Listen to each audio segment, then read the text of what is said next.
একটা যুবক ভাই ভাবো তো, ইনসাফ করে, যদি চোখের দৃষ্টি এমন হয়, হৃদয়ের অনুভূতি আল্লাহ এমন বানায় যে দুইজন নারী, যদি একজন আমার মা একজন আমার স্ত্রী, যদি কখনো এমন হয় আল্লাহর আযাব যে দুইজনকে বরাবর মনে হয়,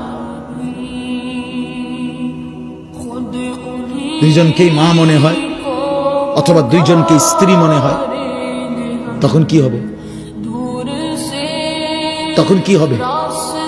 রব বলে, বান্দা তোমার যদি বিবেক থাকে তো তুমি ভাবো তো, 1 মিনিটের ব্যবধানে 30 সেকেন্ড ভাগ করো, 2 ভাগ, 60 সেকেন্ডকে তুমি 30 সেকেন্ডে ভাগ করো, 30 সেকেন্ড মায়ের দিকে তাকাও, আমি আল্লাহ 30 সেকেন্ড মায়ের প্রতি যেই ভালোবাসা শ্রদ্ধা তোমার হৃদয়ে দেব, স্ত্রীর প্রতি সেটা না। পরের 30 সেকেন্ড স্ত্রীর মধ্যে দেখো, তার প্রতি যেই ভালোবাসা যেই চাহিদা ওটা মায়ের মধ্যে না। মাত্র 30 সেকেন্ডের ব্যবধানে আমি যে হৃদয় বদলে দিলাম, মায়ের প্রতি একরকম আগ্রহ, স্ত্রীর প্রতি ভিন্ন রকম আগ্রহ, এটা যিনি করছেন তিনি আমি আল্লাহ।